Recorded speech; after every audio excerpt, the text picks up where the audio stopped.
Hoy leemos el Evangelio según San Marcos, capítulo 9, versículos de 30 al 37.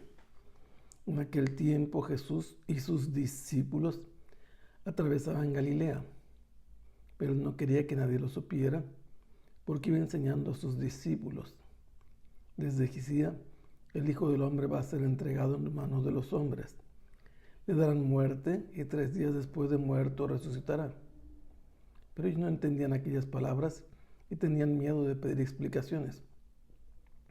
Llegaron a Cafarnaúm y una vez en casa les preguntó de qué discutían por el camino, pero ellos se quedaron callados, porque en el camino habían discutido sobre quién de ellos era el más importante. Entonces Jesús se sentó, llamó a los 12 y les dijo: si alguno quiere ser el primero, que sea el último de todos y el servidor de todos. Después de esto, tomando un niño, lo puso en medio de ellos, lo abrazó y les dijo: el que recibe en nombre a uno de estos niños a mí me recibe, y el que me reciba a mí no me recibe a mí, sino a aquel que me ha enviado. El evangelista San Marcos nos ha presentado ya el primer anuncio de Jesús a sus discípulos después de que había aceptado que era el Mesías. Les predijo que tenía que padecer mucho, y después Pedro se opuso. Jesús lo reprendió llamándolo Satanás, porque pensaba como los hombres, y luego le advirtió a todos con un anuncio que quien quisiera seguirlo debía negarse a sí mismo, y quien se avergonzara de él lo perdería todo. Y les dijo que de los presentes algunos no morirían sin haber visto antes el reino de Dios venido con poder. 3 días después, según un texto, pero según San Mateo, otro texto diferente, dice que 6 días, lo mismo que San Marcos, y San Lucas dice que 8 días después Jesús tomó consigo a 3 de los discípulos, a Pedro, a Santiago y a Juan, y los llevó a un monte alto donde se transfiguró, o fue transfigurado delante de ellos. Vieron allí a Elías, vieron allí a Moisés, y después descendieron, y cuando descendieron se encontraron con que un hombre había traído a su hijo que era epiléptico, estaba poseído por un espíritu mudo y sordo, y los 9 discípulos que se habían quedado abajo, que no habían subido al monte con Jesús, no habían podido liberarlo. Y es entonces que Jesús desciende, después de interrogar al padre de este niño o joven, expulsa al demonio que llama sordo y mudo y le ordena que no vuelva a entrar en él. Y así queda liberado. Después de esto, Jesús explica en la casa a los discípulos la pregunta que le hicieron por qué nosotros no pudimos liberarlo. Él les dijo que se requería ayuno y oración para expulsar esa clase de demonios. Inmediatamente después sigue este pasaje que hemos leído.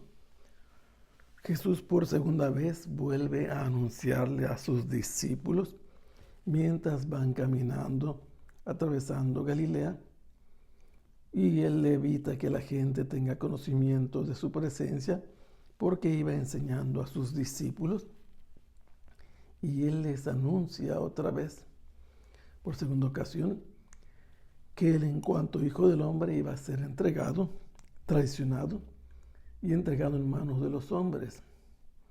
Les anunció que lo que iban a hacer los hombres era matarlo, pero al tercer día él vencería la muerte resucitando. Los discípulos no entendían realmente nada de lo que ellos estaban escuchando, y así Jesús, ¿qué hace? No consigue que ellos obtengan el entendimiento que necesitan para esa predicción, porque ellos no querían preguntarle, tenían miedo de interrogarlo por no entender.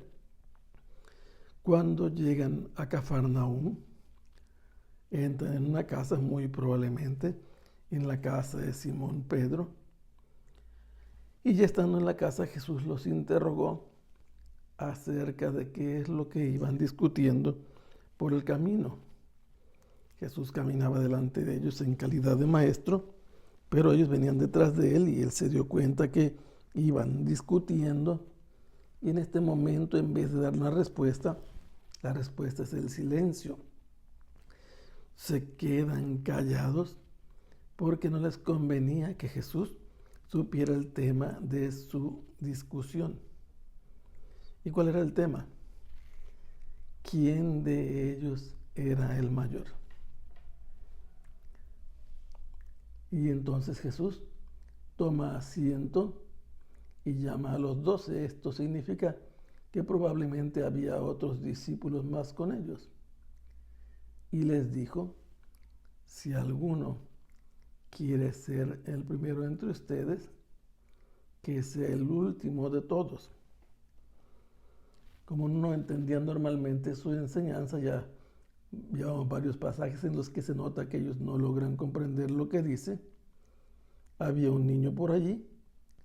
Jesús lo puso en medio de ellos y luego lo estrechó entre sus brazos y les dijo a los discípulos: el que reciba a un niño como este en mi nombre, a mí me recibe. Lidiar con los niños era una cosa que no agradaba a los adultos en Israel. Preferían dejárselos a las mujeres que se encargaran de ellos, pero ninguno se interesaba en ponerle atención a los niños, en recibirlos, en tratarlos bien. Ya sabemos que los discípulos evitaban que se acercaran a Jesús los niños y las mujeres con niños, pero Jesús, delante de ellos, abraza a este niño y lo pone como ejemplo para ellos. Si alguien recibe un niño como este, en mi nombre, me recibe a mí. ¿Qué está diciendo? Que un niño representa a Jesús cuando se le recibe en el nombre de Jesús. Y quien recibe a Jesús, recibe a quien lo ha enviado. ¿Y quién es el que lo ha enviado? Jesús lo dice varias veces, que Él ha venido porque el Padre lo ha enviado. Pero es importante entender el mensaje, es necesario mirar hacia atrás, qué es lo que está diciendo a estos discípulos suyos Jesús, después de que vienen discutiendo acerca de quién es el más importante y el mayor de todos. Lo que queda claro es que Jesús les está anunciando la inminencia de su muerte, que va a morir violentamente, que va a ser rechazado, que va a vencer después a la muerte, y ellos no logran entender.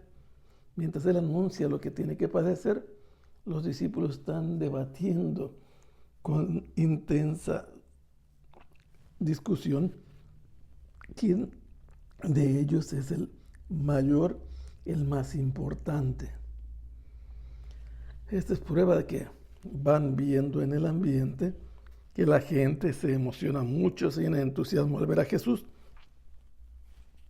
y prevén que tarde o temprano van a coronar a Jesús y que ellos tendrán que ocupar los puestos de importancia. Y por eso el tema de quién es el más importante tiene sentido y tienen razón en preguntarlo. ¿Por qué? Porque están pensando en distribuirse los puestos que suponen que van a recibir después de que Jesús sea coronado rey. Pero Jesús ya les ha dicho 2 veces que tiene que morir y que va a resucitar. Pedro entendió muy bien que iba a morir y por eso intentó disuadirlo la primera vez que lo anunció Jesús. Pero ahora están discutiendo acerca de la importancia de cada uno y Jesús les responde que si alguien quiere ser el primero, debe ser el último y el servidor de todos. Si es así, la importancia que ellos quisieran tener y que deben buscar es la que se tiene en el criterio de Jesús y la importancia que puede conseguir alguien en el reino de los cielos. Ponerse al servicio de los demás es el criterio. Jesús no niega que se pueda tener el primer lugar, pero la única manera en el reino de Dios es ser el último y poniéndose al servicio de los demás como quien atiende a un niño. Que el Señor los bendiga. Hasta pronto. Sea alabado el Santísimo Sacramento.